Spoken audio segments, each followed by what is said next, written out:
Hey everybody, Mattia here. So if you want to start investing, the biggest question that you probably have is, which platform should I choose? There are so many options out there. Just by looking at the most popular ones, I counted well over a dozen. And they all have different names, account types, investing options, and more importantly, fees and how much they charge for those fees. If that's you right now, then you're definitely watching the right video, as what I'm gonna do today is tell you which platform I would choose for myself in 3 different scenarios. Basically, I'm gonna imagine to have different amounts of money and different investing goals, and for each one of them, I'm gonna tell you which platform I would pick for myself. Something that I wanna be very transparent about is the fact that I'm not sponsored by any of this company. I wish they were paying me money to make their names, but no.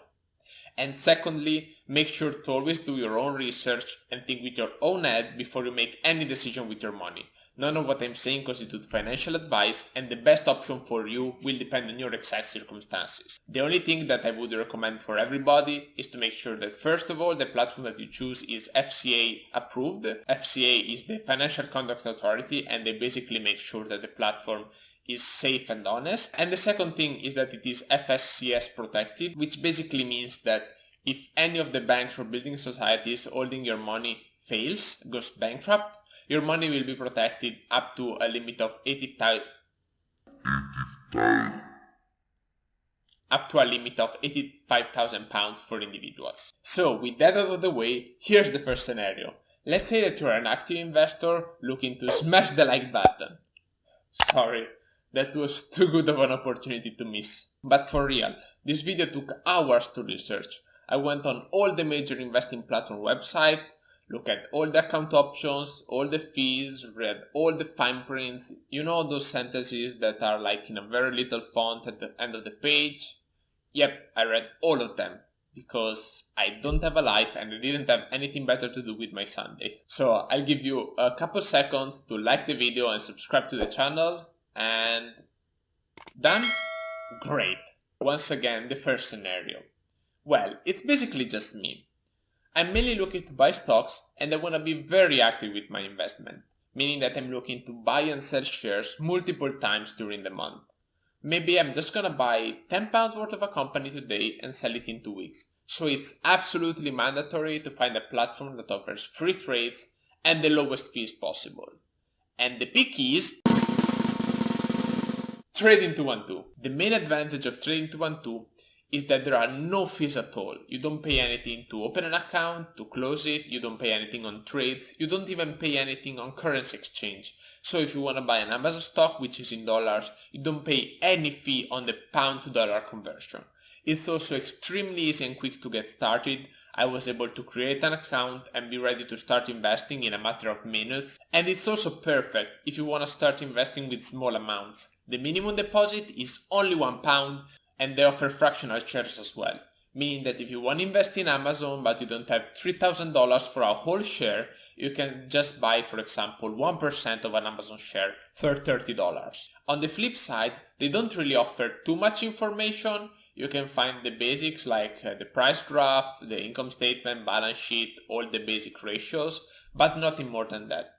Which for me is not a problem because I'm looking to do my own research anyways, so I don't need all the information to be on the app. The second thing is that the price that you see is not always completely up to date. Sometimes it might be 1 or 2 minutes old, meaning that there will be a small difference between the price that you see and the actual current price. Lastly, and this is the main con for me, is that their search feature doesn't really offer too many filtering options. So you can't look, for example, only for stock that cost less than £1 or that pay at least 5% dividend. Which is unfortunate, but at the same time, there are sites online that are completely free and offer this kind of service that you can use. And if you're looking to get started with Trading212, you can get a free share when you register your account and deposit just £1 by using the link down below in the description.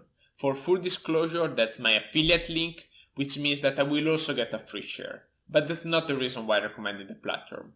In fact, if that's what you think, I'm also gonna leave another link that's just a regular link, doesn't contain my affiliation, so if you use the second link to Trading212, you can register your account and I won't get anything. You will also miss out on a free share, but hey, it's your choice. The second scenario is a more casual investor that doesn't really want to do too much research, but take a more passive approach to investing.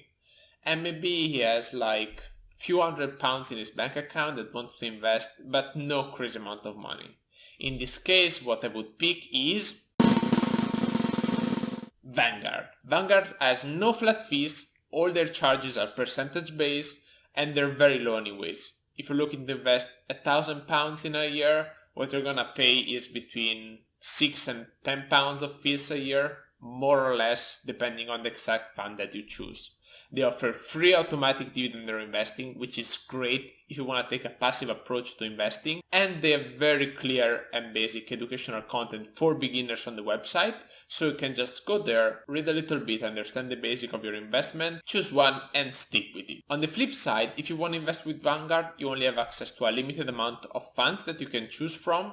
I think there's 77 at the moment, which isn't that bad, because it also means that you don't have to look up hundreds of different funds. Vanguard does most of the work for you and you can just choose the best one based on your risk tolerance. Also, they have a minimum of £100 a month or £500 in a lump sum that you need to invest. And the last bad thing about Vanguard is their mobile app. I haven't personally tried it, but I've read multiple people complaining and saying that it's not really the best or the most up-to-date. And last scenario is a more long-term investor that has a large capital to invest. Somebody that's looking to do his research and pick a few stocks or funds to invest in each year and stick with them for the long run. And in this case, the platform that I would personally choose is Interactive Investor. Contrary to Vanguard, Interactive Investor mostly has flat fees, meaning that no matter how much money you invest with them, they're always going to charge you the same amount. Additionally, all their accounts offer one free trade per month, meaning that if you're not really looking to make too many trades in a year, you basically don't pay commissions on those. Additionally, their foreign exchange currency fees are lower than most other investing platforms, and they also offer automatic dividend reinvesting with a 99p fee. On the other end, their mobile site isn't really the best. I had some problems finding the information I was looking for and understanding all their fees, which, talking about fees, some of them are just crazy. If you want to invest, for example, in a Chinese company or really any international company that's not American, you have to pay a £20 fee each time. And the last count of Interactive Investor, which is not really gonna be a problem for everybody, but some people might be concerned about this, is that it's a much smaller company than other investing platforms. Its revenue in 2019 was around $35 million, and if you compare it with, for example, Fidelity's revenue for 2019, which was $21 billion, you can see a huge difference. And generally speaking, the bigger a company is, the harder it is for it to fail or incur in serious financial problems. So this might be a concern for some people. All of these investing platforms also have a few other things in common that I haven't mentioned so far. They all have a mobile app, which I think is absolutely fundamental in 2020. And on the flip side, none of them allows you to trade cryptocurrencies. And the reason for that is that most of the platforms that do support that type of investment also charge insanely high fees. Additionally, all of them offer ISA accounts, which is something that I'll talk about next video, and it's very important as it can save you thousands of pounds during your lifetime. So that's definitely another good reason to subscribe to the channel to make sure you don't miss that one. So, what investing platform do you use? Make sure to let me know in the comment section below, and I'll see you in the next video.